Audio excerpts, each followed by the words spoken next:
This is Jordan Edwards, and this is the Business Jiu-Jitsu Podcast. All right. Zach Maslany, welcome to the Business Jiu-Jitsu Podcast.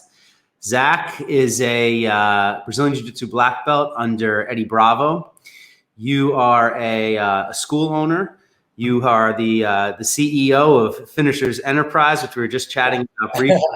You're based out of Pennsylvania, if I'm not mistaken. Yep, Bethlehem, Pennsylvania, yeah. You're a businessman. You're an active competitor. I've watched you a few times, actually. A very close friend of mine, a mentor, is Matt Cully, who's the founder of Okay, yeah. Matt's the man. I've been talking with him a lot, actually. Yeah, so Matt is one of the black belts and co-owners of my academy, Budokan Martial Arts. Oh, nice. I've been there then, too. So yeah, nice. For weigh-ins? Yeah, for weigh-ins. Yep, exactly. A couple times. Fantastic. And I'm also a close friend of Rich Byrne, the CEO of awesome. And so I've watched you compete on both of those promotions. Awesome. Yeah, dude, both of those guys too are really awesome guys. I learned a lot from both of them, actually, just watching them operate and, just be cool. It was always cool, like to get an email from Rich or, even when I'm doing something that's not in, his show, he would always be like, hey, I'm watching you, good luck or whatever. Good luck to the team. So I learned a lot from those guys. Those are awesome shows. Yeah, Rich is a great guy, and I really hope to have Matt on here. Shout out to Matt Cully. Matt has been a really great friend over the years, and there's a famous story I tell about him when I was going and when I had my blue belt, and I disappeared for a couple months. And he called me and, got me back on the mat. And he was like, if you're not ready to go back to class, he trained with me. The ego associated with when you're coming off an injury and you just don't want to get beat up. So he's done that for me two notable times in my life. And so really appreciate Matt and everything he does. And he's a busy guy like yourself. Yeah, exactly. So just, tell us a little bit about yourself, your background in jiu-jitsu, how you got started, your businesses.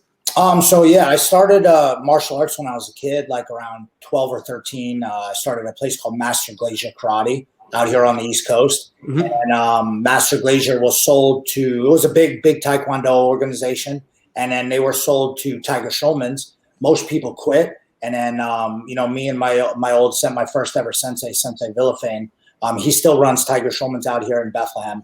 And I trained there for many years. I started doing MMA with them. And, I got to like my mid-20s and I kind of took a break. And, I left the organization. I was kind of just doing my own thing, training here or there.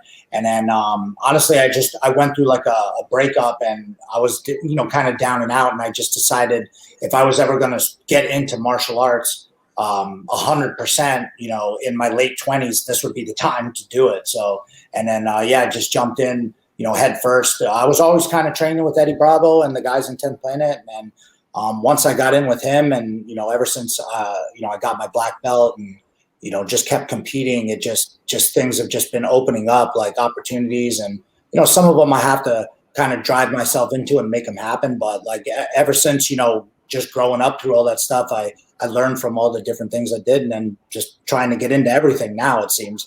That's kind of what Finishers Enterprises is, Yeah. Explain Finishers Enterprises a little bit.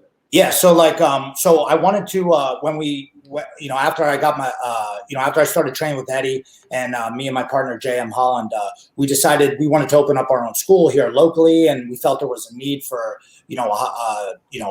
jiu-jitsu in the area for sure, especially no gi, because we're Lehigh Valley, Pennsylvania is huge for wrestling. Like if you know this area, like this is a crazy wrestling area. The guys who don't make the high level wrestling teams are the dudes who you've never heard about, but they'll still throw around wrestlers from other areas. It's like, the guy's dad's dad was a wrestler. You wrestle. So we get a lot of those guys. So this area, we figured, okay, a lot of those guys might not wear the gi, but, we do no gi. And we bring that here with like more of an MMA style. And I think a lot of people would be into it. So we were already, I think at the time, we weren't ranked in 10th Planet yet. I was like a 10th Planet Ronin.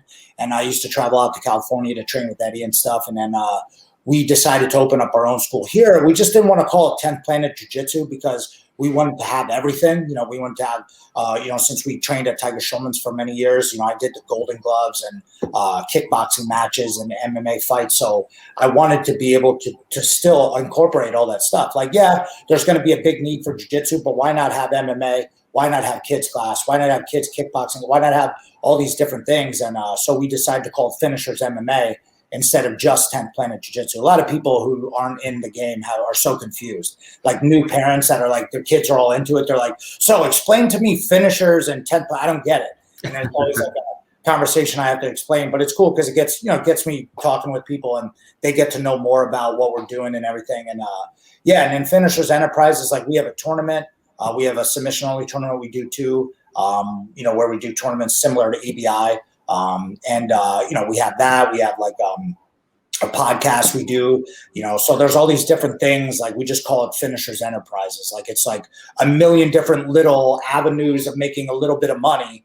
And I think it's like, I'm not like the guy that can maybe do the quick hitter deal where I'm going to make like, $50,000 in one shot. But, we might be able to make it with all these little different things. So as a joke, we just called it Finishers Enterprises. But people seem to like that. So we're going to stick with it, I think. Yeah, I like it. I like what you're doing. We're in such a young industry over here. It's not my industry. I'm just a participant. I'm not a hobbyist, because it's my life. This is such a big part of my life, martial arts and jiu-jitsu specifically. But I don't make money off of jiu-jitsu. I make money from my career. But I love talking to guys like you who are just hitting singles, showing up to the mat every night. And it's like, do a tournament here, throw a podcast here, throw an event, do a kids class. So really just excited to watch that happen, to know that, people can actually make a living now pursuing their dream and doing what they love, because it's not easy. It's certainly not easy. Yeah, especially in jiu-jitsu, because like in a lot of sports, you can get paid. But I mean, even if you look at UFC, some of the guys are not getting paid. There's always arguments about some of the guys are getting paid $5,000. And, when you do a jiu-jitsu match, you're like, holy shit, what is an MMA fight going to be like? I'm going to be beat up after that. And if you break your wrist or, all these different things you have to deal with. And in jiu-jitsu, there wasn't really, you have to still, even to win the Finishers tournament or to win Rise or to get on the card and Kasai, like the undercard really doesn't get paid, So you're just doing it to get your rep up and to possibly get a spot eventually on the main card. And even those guys, like I know Rich, and Matt are, two exceptional, promoters, and they make sure a lot of the guys get paid. But, not everybody can get paid, And then in Kasai, like only so many guys are going to get it, and the winner, and then those are kind of the best of the best. So a lot of people like looking at it from the outside, if you were like trying to explain to your parents about how you're going to make money in jiu-jitsu, they would be like, don't do it. There's how are you going to, unless you're Gordon Ryan or unless you're, a guy who, gets, really good success, it's going to be tough, and even those guys sometimes, but I feel like it is really all about the hustle, like you said, like just hitting singles. And even in just jiu-jitsu training itself, most of the time, like people ask me, like, how do I get better? How do I get good? Every guy I've asked, Eddie Bravo, we used to train with Daniel Gracie, asked him. I'm sure we've asked John Jock, like we've asked every guy that we've ever trained with, how do I get better? I roll with, Daniel Gracie would beat the crap out of you. And then I'd be like, how do I get better? And it would be frustrating because at the time I didn't know. I was like a purple belt. And he would say, it's mat time. That's it. You just got to be on the mat. And you kind of want that, like, do this and you'll make money, or do that, you'll make money, or just you got to do it this way. But like every town is different, every school is different, everybody's style is different. So it's like you just have to like show up and keep finding the avenues of ways to get it, just mat time. I see when I tell guys, I see in their eyes when they're like, hey man, how do I get good at leg locks? Like I see I get leg lock all the time. Like, yeah, you can watch all the DVDs and buy all that stuff. But eventually it's just going to be a matter of, who's on the mat. Someone who trains and is popping in business 6-7 days a week, training smart is always going to be better than someone who's doing it once a week, It's just huge to understand that, for me anyways. It's one of the most simple and hardest to believe for a beginner that they're actually just going to have to show up for a very long time and you're going to suck, and you're always going to kind of feel like you suck. And if you're doing it right, there's almost always someone else who's going to make you feel like a beginner. And the beautiful part of it comes when you can accept that and begin to enjoy it. You keep the chip on your shoulder and you say, I still want to be the best. I still want to get better than that guy. But, that happens to me in business a lot. Yeah. A lot of times, young guy, that was the evolution of this podcast and this book that I'm writing, is that these guys were coming to me over and over and over again, and they had some dream, some business idea, some career that they started. They were in their third or fourth year as a realtor, or they had a side hustle where they had a t-shirt business and they want to make it their full-time gig. And they're like, they don't understand why it's not happening for them. And it's basically the same answer. It's like, you need to give more time. You need to work harder. You need to, and then the thing that jiu-jitsu taught me, which is really going to be a core aspect of this book, is that jiu-jitsu gave me a framework for technical improvement to actually not just show up every day and just go through the motions. Because in business, you can fool yourself with, you're working hard, you're really busy, you're taking meetings, you're making phone calls, but you're actually not getting better. And so with jiu-jitsu, you feel it because you're sparring. It's like, oh no, there's a guy, he was a 4-stripe white belt, and now he's a 2-stripe blue belt, and I'm still a 1-stripe blue belt. Why am I not getting better? And so you actually can filter that through technical improvement. And I brought that with me into business, and it's been so impactful. So I love that. Are you a technical player? Like, are you someone who really obsesses about the technique and like getting better technically? Yeah, I like that a lot. Now, I drill more now than I ever did. Like, a lot of times when I was younger, I thought I'd just go in there and, like you said, go through the motions, get my ass kicked, fight hard, and then I'll come out on top. But then I started like really getting into, and I was into other sports when I was a kid. And I always liked the idea of, like, in football and baseball, just the strategy of it, the strategy of the whole point. So later on in my jiu-jitsu training career, like, I started getting more into like the actual deep technique. Like, I'm a big I like, obviously I'm, ranked under Eddie, and Eddie is my coach, and he's done so much for me. And when he gets going, he's like it's like a science thing. Like, you just like, and legs are flying and you're like, whoa, okay. Like, and then he might say something to me that, I don't really trust right away. But then later on, I'm like, dang, that was 2 years ago. I should have did that, but like, I'm a huge John Jock fan because I like the simplicity stuff, but I also like the technical stuff where some people's like, just show me the move. But if like John Jock's like, I grab here and then I grab here, I'm like, dang, I'm like, that's huge. I love that kind of stuff. I'm like, so I like, with our students, like, I like breaking down the game. I like watching stuff, and then I'll go, okay, if I, it happened for me a lot. Like, okay, this thing is a thing I constantly lose by. Now I have to figure it out. I have to hone it in. And then I think, long-winded explanation, but I think this happens for a lot of MMA fighters and competitors at the end of their career. So they have, in the beginning, they don't have the technical knowledge, and they don't have the know-how, and they don't know how to work smarter. Like you said, doing all these different things, not really, being able to put the whole game together. But later in their career, they got the know-how, they know how to work smarter, so they don't have to train as much. But the problem with that is now they're later in the career, the body is broken down from years of getting beat up and stuff.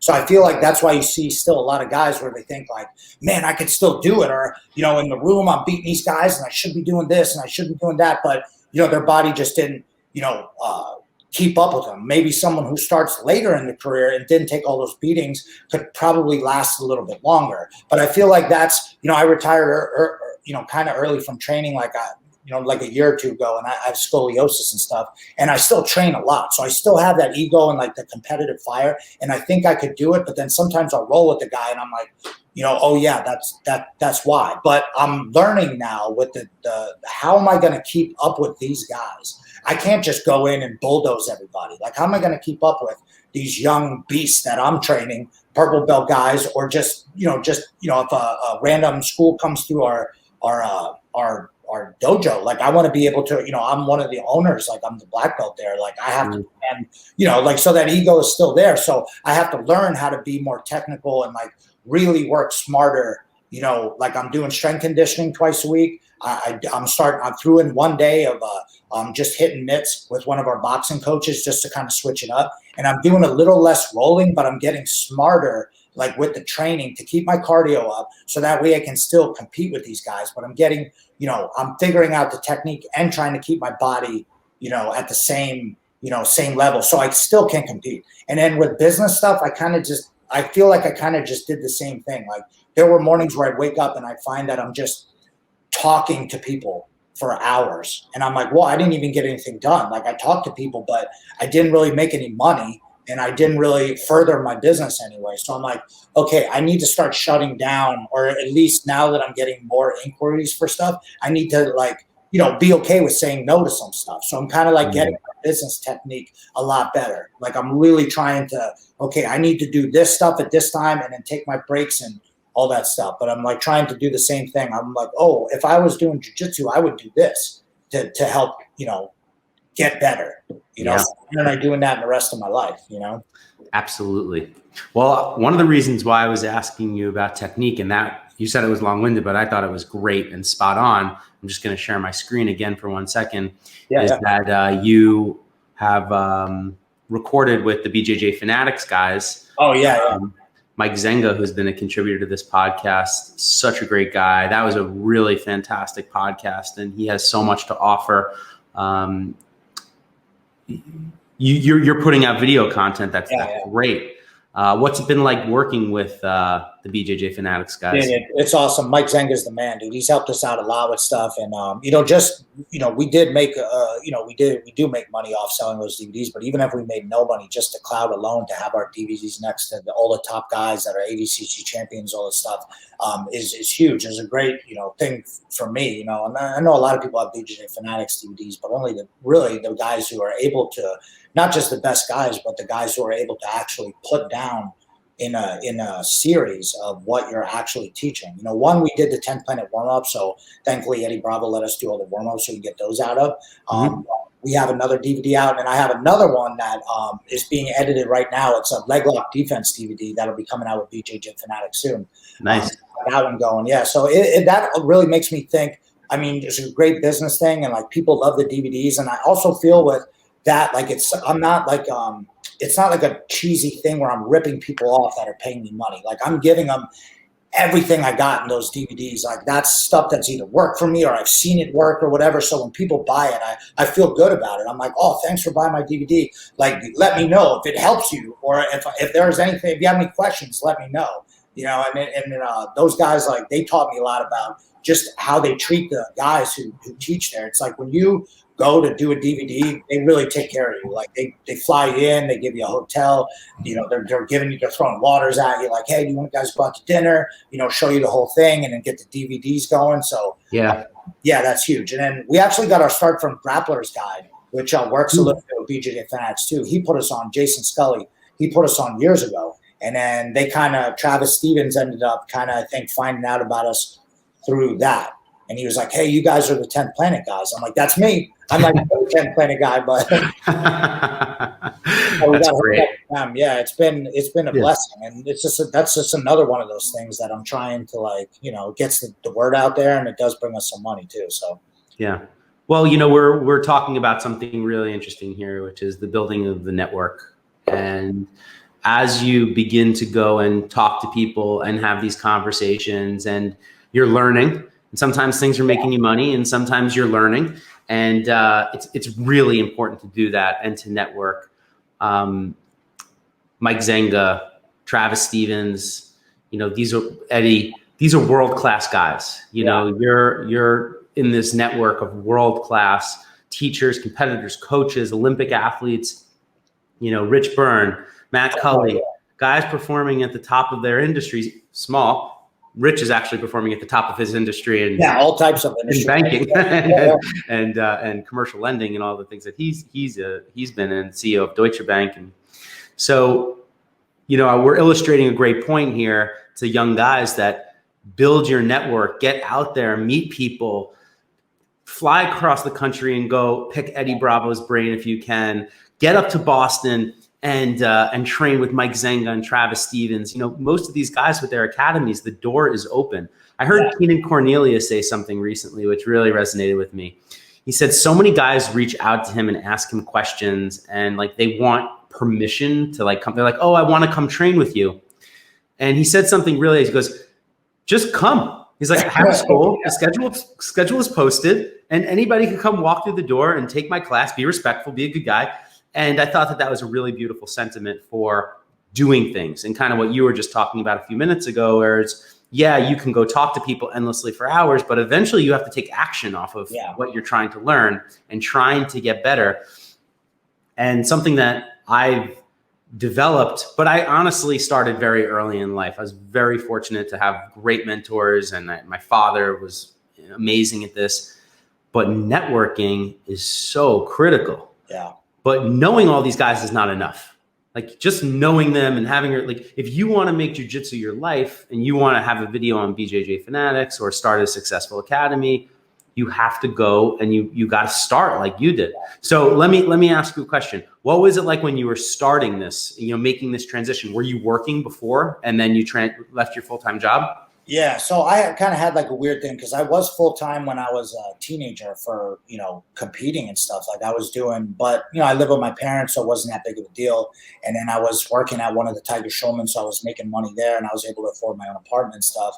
And then, then I kind of like at the time, because it was like 2004, there wasn't really an avenue for me to, even if I opened up a school, I don't think they even called it MMA back then. So it might have been still no holds barred or NHB. So there really wasn't a way that I felt like I could make money. Like I was just telling the story the other day. I actually had a guy offer me a school like back then. Like he's like, hey, I'll put 10 grand or 15 grand up. We'll put some mats in. But I didn't know. I didn't know what I didn't know.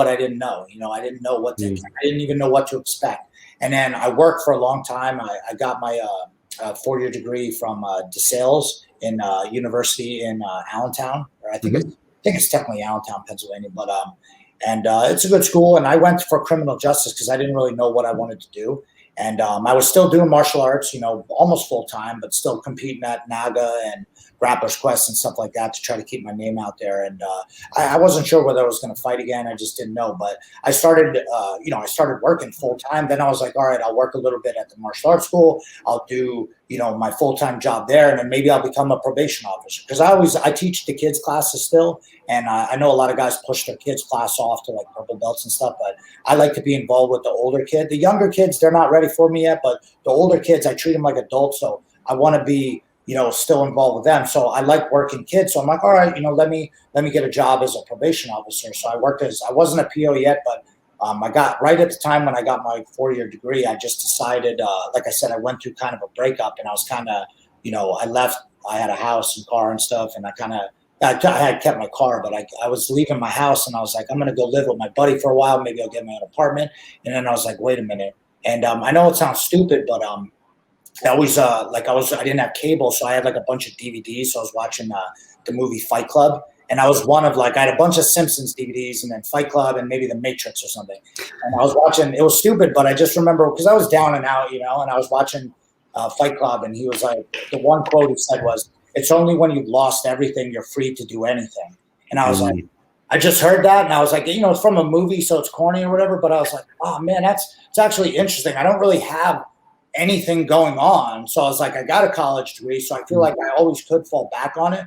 And, I wasn't that bad in debt. So I was like, you know what, why don't I just jump into this and see what happens? And I, like I said, my partner, JM, I started it with him, and I knew a couple of guys, and I was like, all right, it was like I was rounding up like a group of the Bad News Bears. I'm like, oh, you can box.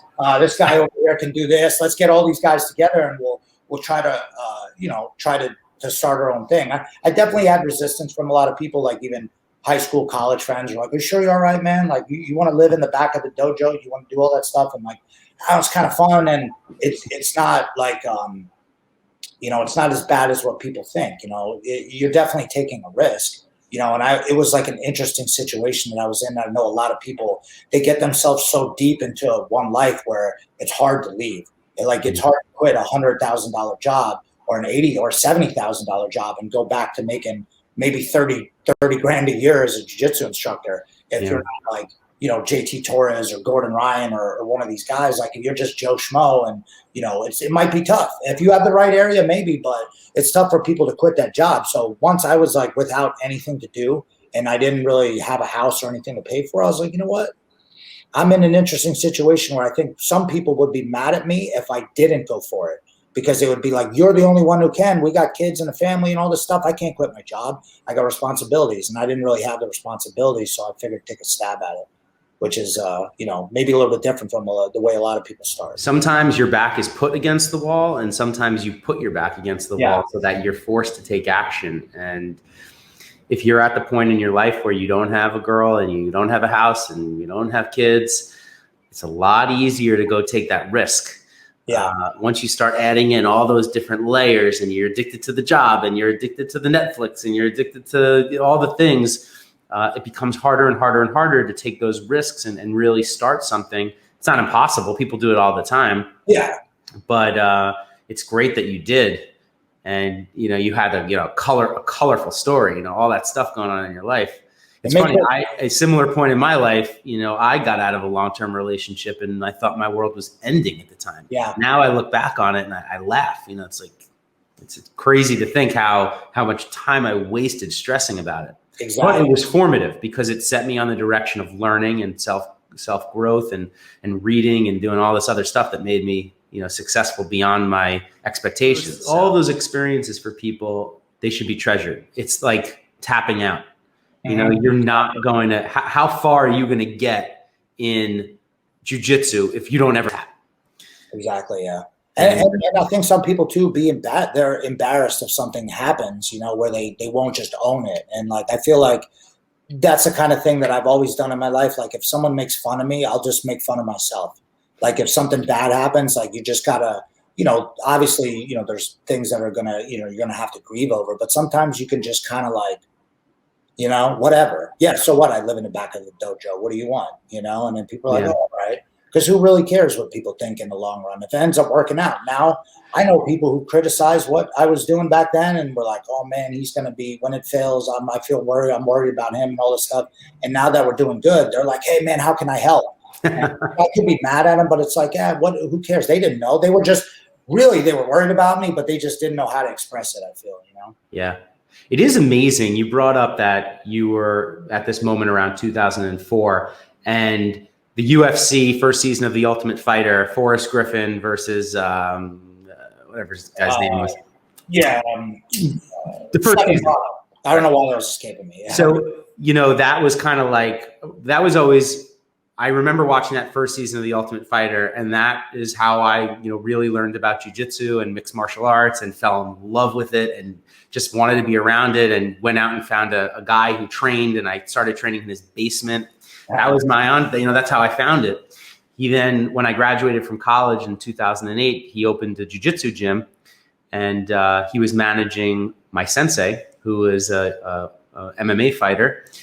And do you know Nardu Debra? Have you ever? Oh, yeah. Yeah. Actually, you know what? A funny story is, I don't have it here. I'll message it to you. But I was actually set up to fight him in an MMA fight, probably in like 2002 one time.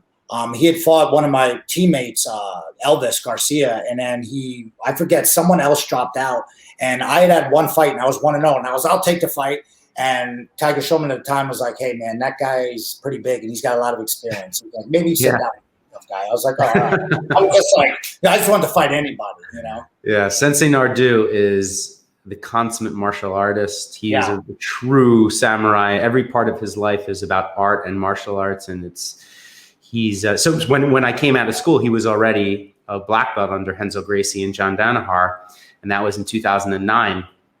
And if we reverse in time back to 2004, around the time when, I remember like the Noah Holds Barred T-shirts, and you're so right. I remember being in college, going to an NHB event. It wasn't MMA. Now that MMA is, basically taken over. It's an industry. It's a sport.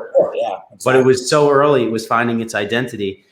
And I can only imagine, first of all, today, if you went and told somebody that you're going to start a gym, they would still, like you said, you're sleeping in a dojo, you're starting in martial arts. What's that? People ask me all the time who've known, like, you still do that karate thing? And I was like, I know. I train in, Brazilian Jiu-Jitsu. It's like, Mom, I've told you 100 times. Yeah. But it's just an interesting time that you were, taking this risk. I really commend you. And it's much easier now. You and guys like you laid the groundwork for all the people, all the young guys coming up now. It's a lot easier to go and start a gym. And think about it. You work with Fuji Mats, right? With Jimmy Pedro. And shout out to Jimmy Pedro, another unbelievable guy and contributor to this podcast. Yeah, the Fuji guys have the same thing. I've learned so much from those guys, man. They've helped us out a lot. So, can you imagine, like back in 2004, there was no Fuji mat. It wasn't so easy to just go get mats. Jimmy was telling me about how they set up the importing business from Japan. I just can only imagine in 2004, in the earlier days of the internet, the early days of Google, trying to go find a place to buy mats, maybe buying them in like a karate catalog. Yeah, it was weird back then. I mean, even now when I hit up, what's crazy is I hit up Patrick from Fuji. I usually work with him a lot. I hit up Patrick and he just goes, yeah, man, how many do you need? And I'm like, oh, I need 46 black and I need, 26 gray. He's like, all right, cool. They'll be in a truck next week. And they're like, they got them all over the place. I'm like, and I'm working as a rep with them. So I'm out there selling mats all the time. Like, hey, if you need mats, let me know. And then I'll get a call from somebody and they'll be like, dude, we need, $20,000 worth of mats. And I'm like, what? Like some of these people, like we're opening a big school, we're moving, but some of these other schools, like Master Victor Davila, he helps Eddie Bravo run the combat jiu-jitsu. And he does they used to call him the Joe Rogan of the Mexican Joe Rogan or whatever, because he was on the Mexico broadcast doing the UFC. And Master Vic's the man. He decked out his whole school, and that's where I forget. It's called King's MMA. So in El Paso, we went down there. They had one of the events there. My one kid Grace was in it, and I went down. And I forgot that he asked me like, "Hey, who do you get mats from?" And I was like, "Oh, I get them from Fuji." And he was like, "Okay, cool. Well, talk to my guy." And then blah blah blah. And then I hooked him up, and then he bought the whole place. If I walked in, I was like, you borrow this stuff? I was like, yes. I was like, I didn't realize he got it because they got a ring, they got a cage there, and the wall pads are all Fuji and stuff. So and that same thing. Like he called him up and Patrick's just on the thing and he makes up like a whole diagram where you can 3D scope it, and he's like, yeah, the pads are gonna be over here and it's gonna be over here, and it's like it's a science to it, It really is. Now they're just building gyms out all over the place. Oh man, they're doing. I just bought a new house, and they're doing I'm doing a small basement gym and a yoga room for my wife, and so I've been going back and forth with Jimmy, and I mean, just talk about world-class guys at everything they do.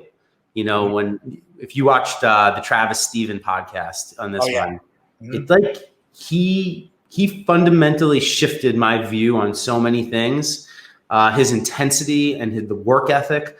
And if you don't have access to the mindset of an Olympian, where would you otherwise, get that kind of thinking? Yeah. And, what they've brought to that business, the professionalism, the quality, the content, it is so impressive what they've done, because not everybody can take their sport, the thing that they love. Like I've watched Michael Phelps kind of in the peripheries, like after his swim career, and he's planting his flag as a spokesman and he's representing this brand. And it's not to say that it's not authentic and he's not doing great. And the guy's amazing. I think he's with Headspace too, because he had a lot of.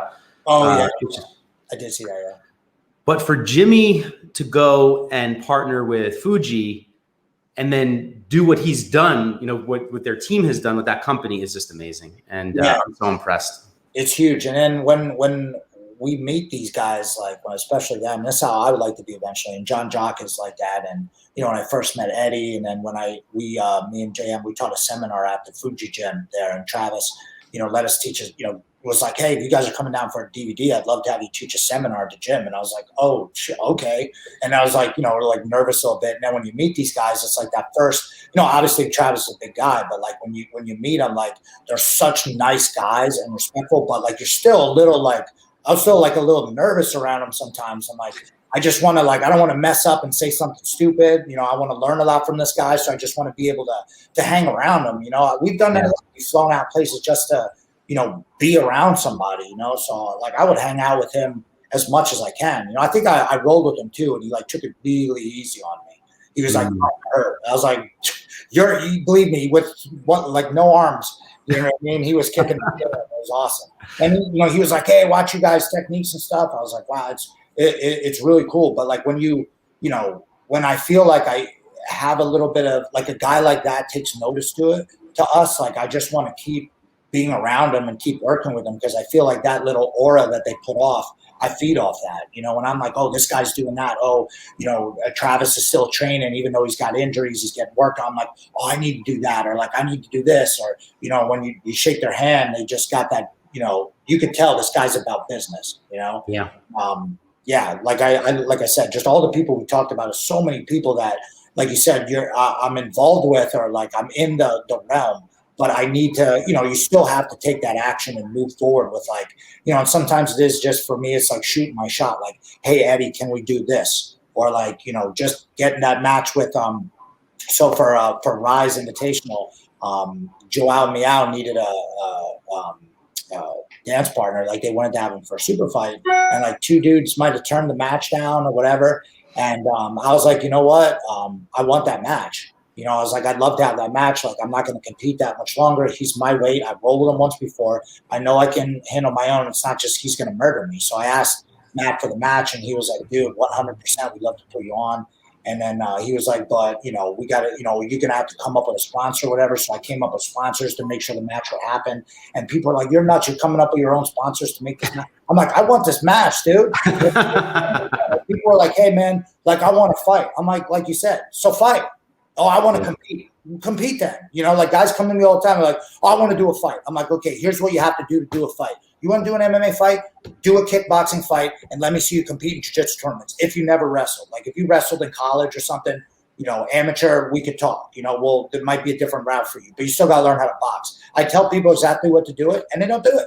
And I'm like, all right, man, that's how you do it. You want to match against a high-level guy, sometimes you have to make it happen yourself. He's not going to take a match against – I didn't have the accolades to fight, him. I would have had to get him in a tournament or something like that. And the fact that he needed, whatever he wanted to get paid, and they wanted to have the match sponsored, I was like, fine, I'll get the money for the sponsorship. I don't care. I'll do car washes so I can fight this guy, And not that I have anything against him. I love him. I have respect for anybody I've competed against. It's just that I wanted to get that rub, even though I knew I would probably not win. I felt like if I go out there and do good, I'm going to get Daniel Cormier said that. He said he called it the rub. When you go with someone that's better than you, even if you can just hang in there a little bit, but even if you lose, you're going to get the rub. Same with, hanging out with Rich Byrne. I'm in Kasai going against afterwards. I want to talk to him. I'm not going to be, it's a thin line of not being overbearing, want to be up a guy's butt, but I always want to make sure I'm very thankful to the guy. I'm posting up, thank you. I'm telling them all this stuff because I want to hang with them. I want to be involved with those guys. I want to get the rub. And then when I get off that match or get off dealing with that guy, even if I'm trying to do a business deal and the guy doesn't do the deal, but I talk to someone who is a multi-millionaire, I feel like that's getting me that much closer to where I want to be, It's funny. You just connected those two things you were talking about before. And you connected it by calling it the rub from Daniel Cormier.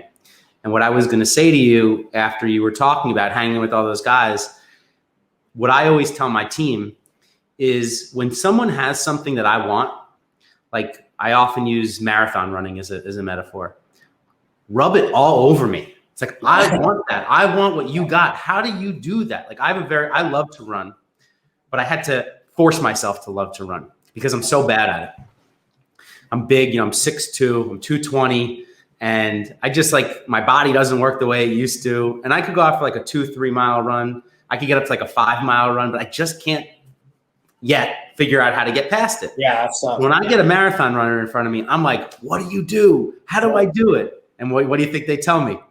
You just got to run every day, man. Yeah. Go push yourself, work harder, fight through the pain. It hurts us too. And so, yeah, it's the rub.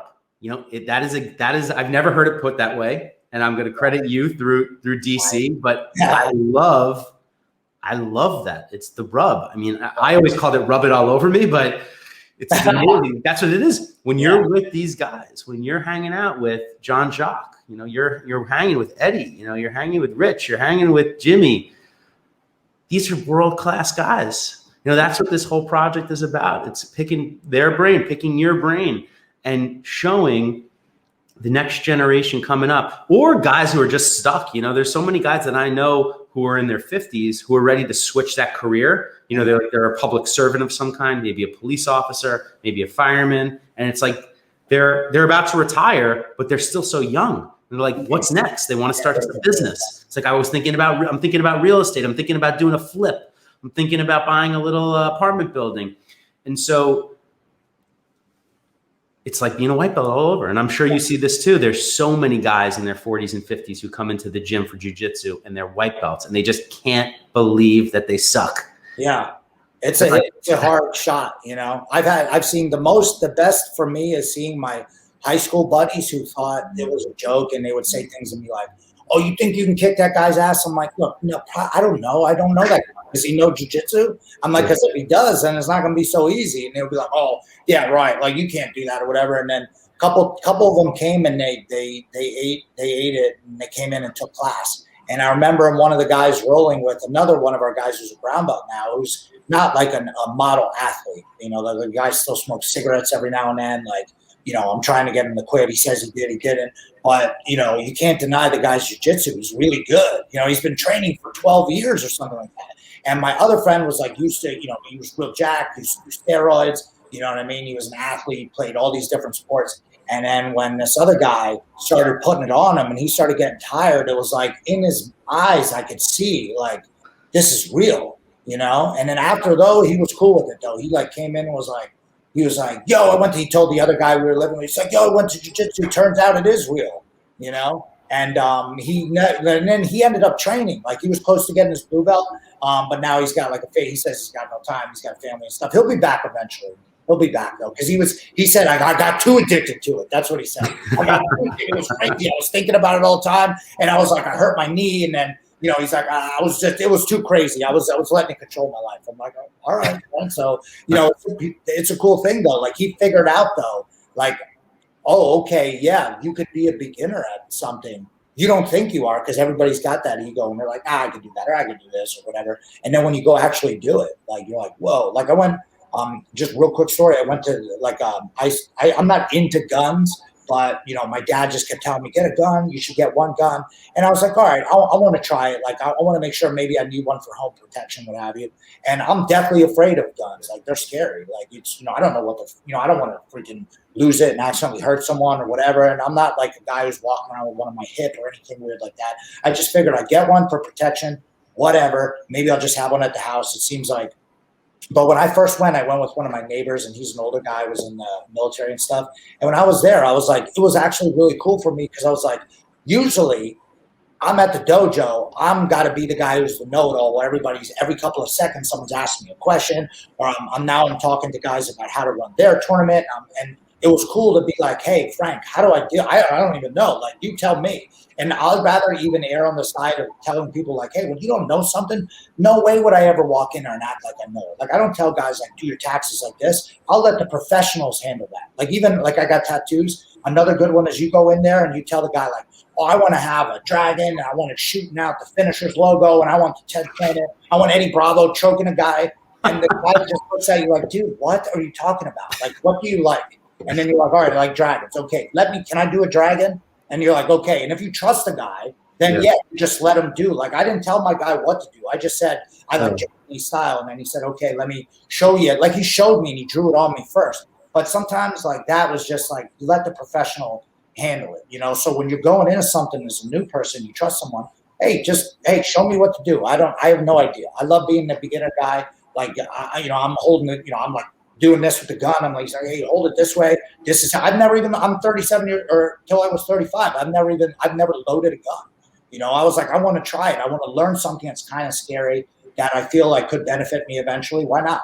Plus you watch movies and stuff and you're like, that's, guys are like, that's not how it works. It's not how it So I'm like a complete beginner in that. I think Joe Rogan's like that too. He's always into some new thing. Like he's like, I'm doing archery now, or I'm doing this, or whatever. And I think he says all the time, he just loves being a beginner. He's addicted to being a beginner at something. It's cool to learn stuff. It is. It's a great lesson. It's a great lesson to humble yourself and drop the ego and just be, have an expanded mind and be elastic. It's good if you want to get good at things and you want to find success. Yeah, exactly. Yeah, exactly. Not good if you just want to be stuck in it all the time. Yeah. Well, Zach, listen, it's been an absolute pleasure getting to know you. You dropped some gems on this podcast. You rubbed me. You gave me the rub. Nice. I'm gonna keep now that's back because I'll forget about it for a while and then I'll be back doing it again. You know what I mean? I'll be back dropping that one again because I feel like that really is that's like the goal of everything. You be around those people, and next you're one of those people. That's what I feel. Yeah. Well, congratulations on everything that you've done so far to become one of those people, and also continue on the journey and, share so openly and honestly that it doesn't just come. Like you have to work at it. You have to go find the people that you want to be around, seek higher ground, ask questions, be of service to them, help them and do it right. Don't be annoying. Don't be an askhole, ASKHOLE, where you just ask, and you don't take action and nobody wants that. But, really, really appreciate you, Zach. Here's your Instagram page. And you have a link tree here to find your all of your business ventures and your school. Yes, sir. And like I said, I hope we stay in touch. If I could be of service to you, please let me know. And look forward to meeting you in person, maybe doing some training when this crazy is over. Thank you so much. That's what I was going to say. I really appreciate you having me on, man, and letting me be on, even on the list of the guys that you've had on the podcast is awesome to see my name up there. It's going to be sweet. You are very much deserving of being a contributor to this project. And I have a real estate property, a shopping center out in Somerset, Pennsylvania. Oh, okay. So whenever I drive from New York to Somerset, which is usually once or twice a year, I'm going to be stopping. Yeah, hit me up. Let me know. Like I said, we're just this weekend we're moving our facility to a 12,000 square foot place. It's insanely big. Yeah, we got a really good deal. It used to be a family fun center, and now it's got 2 huge rooms. We're gonna have a ring, cage, coffee shop in there. It's gonna be awesome. So, and we got a really good deal on it. So I'm inviting everybody. Like, if you hear this, and like you said, if you really want to get good and you want to train, I got some of the best guys in the world. John Blank.